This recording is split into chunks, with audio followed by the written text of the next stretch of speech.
ನಮಸ್ತೆ ಟಿವಿ 20 ಕನ್ನಡ ವಾಹಿನಿಗೆ ಸ್ವಾಗತ. ರಾಯಚೂರು ಜಿಲ್ಲೆಯ ದೇವದುರ್ಗ ತಾಲೂಕಿನ ಜಾಲಹಳ್ಳಿಯಲ್ಲಿ ನಾರಾಯಣಪುರ ಬಲದಂಡೆ ಕಾಲುವೆಗೆ ಏಪ್ರಿಲ್ 15ರ ತನಕ ನೀರು ಹರಿಸಬೇಕು ಅಂತ ಒತ್ತಾಯಿಸಿ ಕರ್ನಾಟಕ ಪ್ರಾಂತ್ಯ ರೈತ ಸಂಘವು ಮಾರ್ಚ್ 23ರಂದು ಬೃಹತ್ ಧರಣಿ ಸತ್ಯಾಗ್ರಹ ಹಮ್ಮಿಕೊಳ್ಳುವುದಾಗಿ ಘೋಷಿಸಿದೆ. ಜಾಲಹಳ್ಳಿ ಪ್ರವಾಸಿ ಮಂದಿರದಲ್ಲಿ ಕರ್ನಾಟಕ ಪ್ರಾಂತ್ಯ ರೈತ ಸಂಘ ತಾಲೂಕು ಸಮಿತಿ ಪದಾಧಿಕಾರಿಗಳು ಹಾಗೂ ರೈತರು ನಡೆಸಿದ ಪತ್ರಿಕಾಗೋಷ್ಠಿಯಲ್ಲಿ ಈ ಮಾಹಿತಿ ಕೊಡಲಾಗಿದೆ. ಜಿಲ್ಲಾ ಕಾರ್ಯದರ್ಶಿ ನರಸಣ್ಣ ನಾಯಕ ಮಾತನಾಡಿ, ನಾರಾಯಣಪುರ ಬಲದಂಡೆ ಕಾಲುವೆ ಅಚ್ಚುಕಟ್ಟು ಪ್ರದೇಶದಲ್ಲಿ ಶೇಂಗಾ, ಸಜ್ಜೆ, ಮೆಣಸಿನಕಾಯಿ, ಭತ್ತ ಸೇರಿ ಹಲವು ಬೆಳೆಗಳು ಕಟಾವಿನ ಹಂತದಲ್ಲಿ ಇದ್ದು, ರೈತರ ಹಿತದೃಷ್ಟಿಯಿಂದಾಗಿ ಏಪ್ರಿಲ್ 15ರ ತನಕ ನೀರು ಹರಿಸುವುದು ಅತ್ಯವಶ್ಯಕ ಎಂದಿದ್ದಾರೆ. ಸರ್ಕಾರ ತಕ್ಷಣ ನೀರಾವರಿ ಸಲಹಾ ಸಮಿತಿ ಸಭೆ ಕರೆಯಬೇಕು, ರೈತರ ಬೆಳೆಗಳನ್ನು ರಕ್ಷಿಸುವ ನಿಟ್ಟಿನಲ್ಲಿ ತುರ್ತು ನಿರ್ಧಾರ ಕೈಗೊಳ್ಳಬೇಕು. ಈ ಬೇಡಿಕೆಗೆ ಸ್ಪಂದಿಸದಿದ್ದರೆ ಮಾರ್ಚ್ 23ರಂದು ಜಾಲಹಳ್ಳಿಯ ಅಂಬೇಡ್ಕರ್ ವೃತ್ತದಲ್ಲಿ ಬೃಹತ್ ಧರಣಿ ಸತ್ಯಾಗ್ರಹ ನಡೆಸಲಾಗುತ್ತೆ ಎಂದಿದ್ದಾರೆ. ಇದೇ ವೇಳೆ ಆಲಮಟ್ಟಿ ಡ್ಯಾಂ ಎತ್ತರಿಸುವ ವಿಷಯವನ್ನು ಕೂಡ ಪ್ರಸ್ತಾಪಿಸಿದ ನರಸಣ್ಣ ನಾಯಕ, ಸುಪ್ರೀಂ ಕೋರ್ಟ್ ಆದೇಶ ಇದ್ರೂ ಕೂಡ ಕೇಂದ್ರ ಹಾಗೂ ರಾಜ್ಯ ಸರ್ಕಾರಗಳು ಸಮರ್ಪಕ ಕ್ರಮ ಕೈಗೊಳ್ತಾ ಇಲ್ಲ ಅಂತ ಆರೋಪಿಸಿದ್ರು. ಆಂಧ್ರ ಪ್ರದೇಶ ಮತ್ತು ತೆಲಂಗಾಣ ಸರ್ಕಾರಗಳ ತಡೆಯನ್ನ ಉಲ್ಲೇಖ ಮಾಡಿ ಎಲ್ಲ ಕಾನೂನು ತೊಡಕುಗಳನ್ನು ನಿವಾರಿಸಿ ಡ್ಯಾಂ ಎತ್ತರಿಸುವಂತೆ ಒತ್ತಾಯಿಸಿದರು. ರೈತ ಮುಖಂಡ ಸಿದ್ದಪ್ಪ ಗುಮ್ದರ್ ಮಾತನಾಡಿ, ಏಪ್ರಿಲ್ 15ರ ತನಕ ನೀರು ಹರಿಸಿದ್ರೆ ಮಾತ್ರ ಬೆಳೆ ಕೈಗೆ ಬರುತ್ತೆ, ಇಲ್ಲವಾದರೆ ರೈತರು ಸಂಕಷ್ಟಕ್ಕೆ ಸಿಲುಕ್ತಾರೆ ಅಂತ ಹೇಳಿದ್ರು. ಭೀಮಣ್ಣ ಡಂಗಿ ಮಾತನಾಡಿ, ಸಾಲ ಮಾಡಿ ಬೆಳೆದ ಬೆಳೆಗಳು ನೀರಿಲ್ಲದೆ ಹಾಳಾದ್ರೆ ರೈತರು ಭಾರಿ ಆರ್ಥಿಕ ನಷ್ಟ ಅನುಭವಿಸಬೇಕಾಗುತ್ತೆ ಎಂದು ಸರ್ಕಾರಕ್ಕೆ ಎಚ್ಚರಿಕೆ ಕೊಟ್ಟಿದ್ದಾರೆ. ಮಾರ್ಚ್ 23ರಂದು ನಡೆಯುವ ಧರಣಿ ಸತ್ಯಾಗ್ರಹಕ್ಕೆ ರೈತರು ಹಾಗೂ ಸಾರ್ವಜನಿಕರು ಹೆಚ್ಚಿನ ಸಂಖ್ಯೆಯಲ್ಲಿ ಆಗಮಿಸಿ ಬೆಂಬಲ ನೀಡಬೇಕು ಅಂತ ಮುಖಂಡರು ಮನವಿ ಮಾಡಿದ್ದಾರೆ. ಕರ್ನಾಟಕ ಪ್ರಾಂತ ರೈತ ಸಂಘ ಹಾಗೂ ನೀರು ಬಳಕೆದಾರರ ಸಂಘ ಜಂಟಿಯಾಗಿ ನಾರಾಯಣಪುರ ಬಲದಂಡೆ ಕಾಲುವೆಗಳಿಗೆ ಏಪ್ರಿಲ್ 15ರವರೆಗೆ ನೀರು ಹರಿಸಲು ಒತ್ತಾಯಿಸಿ ಜಾಲಹಳ್ಳಿ ಅಂಬೇಡ್ಕರ್ ವೃತ್ತದಲ್ಲಿ ಮಾರ್ಚ್ 23ರಂದು ಬೃಹತ್ ಧರಣಿ ಸತ್ಯಾಗ್ರಹ ಮಾಡಲಾಗುತ್ತದೆ. ಯಾಕಂದ್ರೆ ಈಗಾಗಲೇ ICC ತೀರ್ಮಾನದಂತೆ 21ಕ್ಕೆ ಈಗಾಗಲೇ ಬಂದಾಗಿ ಮತ್ತೆ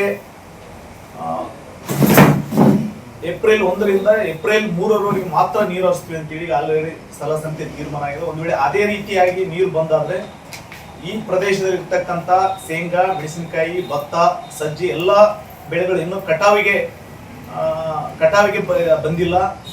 ಒಂದು ವೇಳೆ ನೀರು ರದ್ದಾದ್ರೆ ರೈತರು ಬೆಳೆ ಕಟಾವಿಗೆ ಬರೋಕೆ ಮುಂಚೆನೇ ಇವತ್ತು ನಷ್ಟ ಅನುಭವಿಸ್ತಾರೆ. ಹಂಗಾಗಿ ಸರ್ಕಾರ ಈ ಕೂಡಲೇ ಸಲಹಾ ಸಮಿತಿ ಮತ್ತೊಮ್ಮೆ ಕರೆದು ಈ ರೈತರ ಬೆಳೆಗಳನ್ನು ರಕ್ಷಣೆ ಮಾಡಲು ಏಪ್ರಿಲ್ 15ರವರೆಗೆ ಕಾಲುವೆ ನೀರು ಹರಿಸಿದ್ರೆ ಮಾತ್ರ ಇವತ್ತ ಬೆಳೆಗಳು ಉಳಿತವೆ. ಇಲ್ಲಂತಂದ್ರೆ ಈಗಾಗಲೇ ರೈತರು ಸಾಲ ಸೋಲ ಮಾಡಿ ಕೃಷಿಗೆ ಅವರು ಹಣವನ್ನು ಇನ್ವೆಸ್ಟ್ಮೆಂಟ್ ಮಾಡ್ಯಾರ. ಈ ಹಣ ಬರ್ತದೋ ಇಲ್ಲ ಅನ್ನೋಂಥ ಸ್ಥಿತಿಯಲ್ಲಿದೆ. ಯಾಕಂದ್ರೆ ಈ ವಾತಾವರಣ ಏನು ಗೊತ್ತಿಲ್ಲ. ಆದ್ರೆ ಇವತ್ತಿಗೂ ಕೆಲವು ತೆನೆಗಳು ಬಿಡ್ತಾವೆ, ಇನ್ನ ಬಾಗಿಲ್ಲ. ಇಂಥ ಸಂದರ್ಭದಲ್ಲಿ ಏನಾದರೂ ನೀರು ಕಾಲುವೆಗೆ ಸ್ಥಗಿತ ಮಾಡಿದ್ರೆ ಖಂಡಿತ ರೈತರು ನಷ್ಟ ಅನುಭವಿಸ್ತಾರೆ. ಹಂಗಾಗಿ ಈ ರೈತರ ಬೆಳೆಯನ್ನು ರಕ್ಷಣೆ ಮಾಡಬೇಕು. ಸಲಹಾ ಸಮಿತಿಯಲ್ಲಿ ರೈತರ ಹಿತದೃಷ್ಟಿಯಿಂದ ಏಪ್ರಿಲ್ 15ರವರೆಗೂ ನೀರು ಬಿಡಲು ಸಲಹಾ ಸಮಿತಿ ತೀರ್ಮಾನ ಮಾಡಬೇಕಂತೇಳಿ ಒತ್ತಾಯಿಸಿ ಜಂಟಿ ಸಂಘಟನೆಗಳಿಂದ ಅಂಬೇಡ್ಕರ್ ವೃತ್ತದಲ್ಲಿ ಬೃಹತ್ ರೈತರ ಪ್ರತಿಭಟನೆ ನಡೆಸಲಾಗುತ್ತದೆ. ನೋಡ್ರಿ, ಇನ್ನು ತೆನಿ ಹೊಡಿನೇ ಬಿಟ್ಟಿಲ್ಲ. ಇನ್ನು ಕೆಲವೊಂದು ಹೊಲಗಳು ಎಲ್ಲ ಸುಮ್ಮ ಹೊಡಿಯಲ್ದಂಗೆ ಅವ.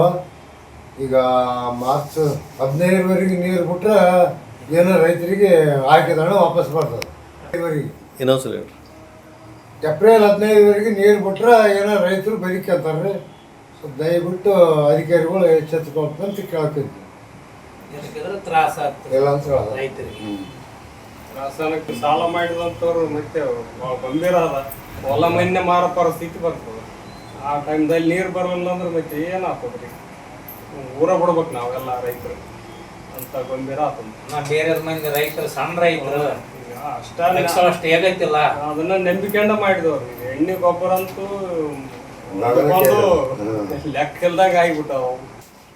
ನಮ್ಮ ಆಲ್ಮಟ್ಟಿ ಡ್ಯಾಮಿನ 15 ಮೀಟರ್ ಎತ್ತರಲಿಕ್ಕೆ ಇವತ್ತು ಈ 20 ವರ್ಷಗಳಿಂದನೇ ನಮಗೆ ಸುಪ್ರೀಂ ಕೋರ್ಟ್ ಆದೇಶ ಮಾಡಿದ್ರು ಕೂಡ ಇವತ್ತು ಕೇಂದ್ರ ಮತ್ತು ರಾಜ್ಯ ಸರ್ಕಾರಗಳು ಅದನ್ನು ಎಚ್ಚರಿಸಲಿಕ್ಕೆ ಮೀನಮೇಷ ಮಾಡಿ ಇವತ್ತಿಗೂ ಅದನ್ನು ಎಚ್ಚರಿಸಲಿಕ್ಕೆ ತಯಾರಿಲ್ಲ. ಮತ್ತು ಈಗಾಗಲೇ ಸರ್ಕಾರ ಅದನ್ನು ಎಚ್ಚರಿಸಲಿಕ್ಕೆ ಪ್ರಯತ್ನ ಮಾಡಿದ್ರು ಕೂಡ ಇವತ್ತ ಆಂಧ್ರ ಮತ್ತು ತೆಲಂಗಾಣ ಸರ್ಕಾರಗಳು ಅದನ್ನ ತಡೆಯಾಜ್ಞೆ ತಂದಿರತಕ್ಕಂಥದ್ದು. ಸರ್ಕಾರಗಳು ಈ ಕೂಡಲೇ ಆ ತಡೆಯಾಜ್ಞೆನ ತೆರವುಗೊಳಿಸಬೇಕು ಮತ್ತು ಈ ಭಾಗದ ಕೃಷ್ಣಾ ಅಚ್ಚುಕಟ್ಟು ಪ್ರದೇಶದ ಎಲ್ಲಾ ಭೂಮಿಗೆ ನೀರು ಸಿಗಬೇಕಂತಂದ್ರೆ ಆ ಆಲ್ಮಟ್ಟಿ ಡ್ಯಾಮ್ ಅನ್ನ 15 ಮೀಟರ್ನ ಎತ್ತರಿಸಬೇಕು ಮತ್ತು ಒಂದು ಎತ್ತರಿಸಲಿಕ್ಕೆ ಇವತ್ತು ಸರ್ಕಾರಗಳು ಮುತುವರ್ಜಿ ವಹಿಸಬೇಕು. ಆ ಕಾನೂನು ತೊಡಕನ್ನ ಪರಿಹಾರ ಮಾಡಿಸಬೇಕು ಮತ್ತು ತಕ್ಷಣದಿಂದನೇ ಆಲ್ಮಟ್ಟಿ ಡ್ಯಾಮ್ ಅನ್ನ ಎತ್ತಿಸಬೇಕಂತೇಳಿ ಕರ್ನಾಟಕ ಪ್ರಾಂತ ರೈತ ಸಂಘ ಮತ್ತು ಈ ಭಾಗದ ರೈತರ ಪರವಾಗಿ ನಾವು ಒತ್ತಾಯ ಮಾಡ್ತೀವಿ. ಪತ್ರಿಕಾಗೋಷ್ಠಿಯಲ್ಲಿ ನರಸಣ್ಣ ನಾಯಕ, ಹನುಮಂತ ಕುರಿಕಾರ್, ಮೌನೇಶ ಶಿವರಾಜ್ ಯರಕಮಟ್ಟಿ, ಭೀಮಣ್ಣ ಡಂಗೆ, ಹನುಮಂತ ಮಡಿವಾಳ ಸೇರಿ ಹಲವರು ಹಾಗೂ ಸಾರ್ವಜನಿಕರು ಹಾಜರಿದ್ದರು. ಖಾಜಾ ಹುಸೇನ್ ಬಾಬಾ, ಜಾಲಹಳ್ಳಿ, TV20 ಕನ್ನಡ.